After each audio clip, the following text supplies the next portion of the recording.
Hello everyone, my name is Rob, welcome to Kinetic Rugby League. In this video I'm going to be giving you my match review of Tonga versus Samoa from the quarterfinals of the Rugby League World Cup. So let's get started. Starting with the losing team, which was Tonga, they put 18 points past Samoa. They completed at 80%. They had 10 errors, 47 missed tackles and lost in the majority of stats areas.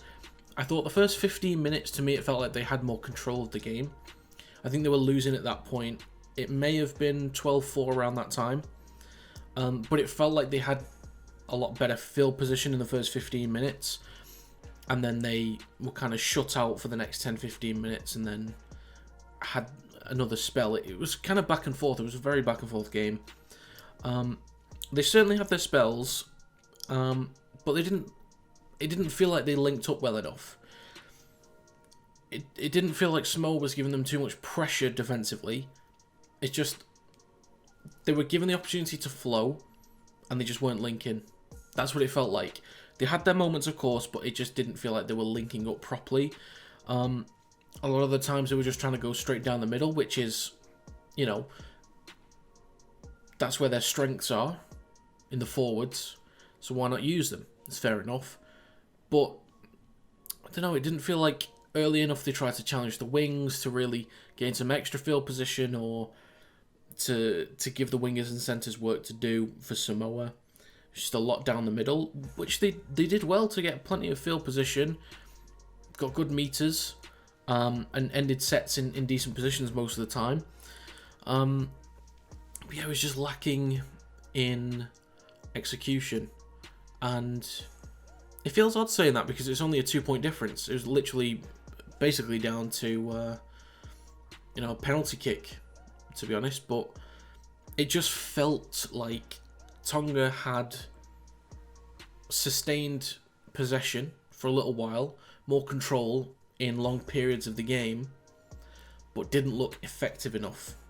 And yeah, a lot of it was down the middle, but when they did spread the ball, they looked good. But there was a lot of times they just didn't link up very well. So I don't think it was a bad performance from Tonga today. Not at all. They fought really hard to stay in the game. I think looked like they panicked a little bit at the end. Little grubber kick. I don't even know if it was the last tackle when I think it was Lolohea grubber kicked the ball through and it deflected off a Samoan player's foot, but just felt like they panicked a little bit and they're under a lot of pressure. You know, credit to Samoa, but with the errors that they had, 10 errors, Samoa only had 5. I think they beat themselves up a little bit today, and that was the biggest issue. Not that they certainly weren't dominated, far from it. They were well in the game. It just felt like they always seemed to come out second best in every kind of scenario. And a lot of other grubber kicks going through just didn't make it through. So a few things that they needed to get right, and it could have been completely different. But it was just one of those games. These are two big teams, two pacey teams. Yeah, it went back and forth constantly, but not a bad effort from Tonga, of course. Moving on to the winning team, which was Samoa, they put 20 points past Tonga. They also completed at 80%. They had 5 line breaks, 46 tackle breaks, 17 offloads, and 89.04% tackle efficiency. It didn't feel like Samoa dominated. It just felt like there was just the slightly better team. So Tonga would have their moments of possession in good field position, but Samoa would do well to shut it down. So the contrast defensively and therefore in attack was that it felt like Samoa allowed Tonga to spread the ball, but Tonga didn't execute well enough. But it felt like Tonga were aggressive and quick in defence, which forced Samoa to have to play off the cuff. But the thing is, players like Jerome Luai and Anthony Milford, 2 pacey halves with a good step, could kind of eat that stuff up. So when one defensive team forces the opponents to play off the cuff, that does still have a knock-on effect with the defence. Because they mess up the attack, then they try and react to everything else that's going on. Then they're all disjointed, and then it forces players like Luai and Milford to kind of create something out of nothing, which they are capable of doing. And Jerome Luai especially.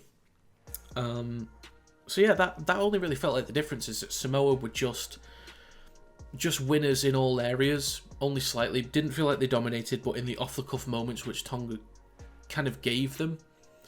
So that's not necessarily a negative against Tonga, because their defence looked strong. They caused issues for Samoa, but it's just after they caused the issues, they just slightly lazy defence from time to time. I think the easy one that Toto scored, where he I'm not sure which try it was, but where he waited to put the ball down. It just looked like everyone in Tonga was just stood still, just watching the ball, not really reacting. So it was just being second best from Tonga, and Samoa looked like they were ready to go, and they've really had a big revival in this tournament since the opening game, which I'm quite happy to see. You know, I don't, as someone who's English, I would have preferred Samoa to be as bad as they were in the first game, get a lucky win, and basically be coming into a semi-final on luck, basically. But it seems like they're ready to go. I checked on Bet365 before. England are favourites by 9.5 points, which I think is somewhat fair. I can kind of see that, but yeah, I'm thinking these semi-finals are going to be good. England Samoa I think is going to be good. Australia New Zealand I think is going to be a complete blowout. People might disagree with me and say, well, it's still Australia New Zealand, but this is not a good looking New Zealand at the minute. But on these two teams, it's unfortunate that it had to go this way. Just some panicked moments from Tonga, and good off-the-cuff moments from Samoa was the difference for me. I think the battle in the middle was fairly even for the most part. Samoa just edged it overall in the majority of the stats areas, which equated to a win. And errors from Tonga didn't help, and giving away the penalty that allowed Samoa the 8-point lead before Tonga could reply with another try. But yeah, the revenge tour begins for Samoa, and I'm sure Tonga will come back next World Cup strong again and put in a hell of an effort. But yeah, Samoa is in a position that we expected them to kind of be in, based on the players that they've got, and they've done it. They've turned things around. They've earned their place in the semi-finals, and yeah, we'll see how the rest of the games go. So that's going to be it for this video. If you have any thoughts on the Tonga versus Samoa game, let me know in the comments down below. If you enjoyed this video, feel free to leave a like and subscribe to the channel to stay up to date with new content. You can also follow the social media accounts in the description down below. Thank you very much for watching. I'll see you next time.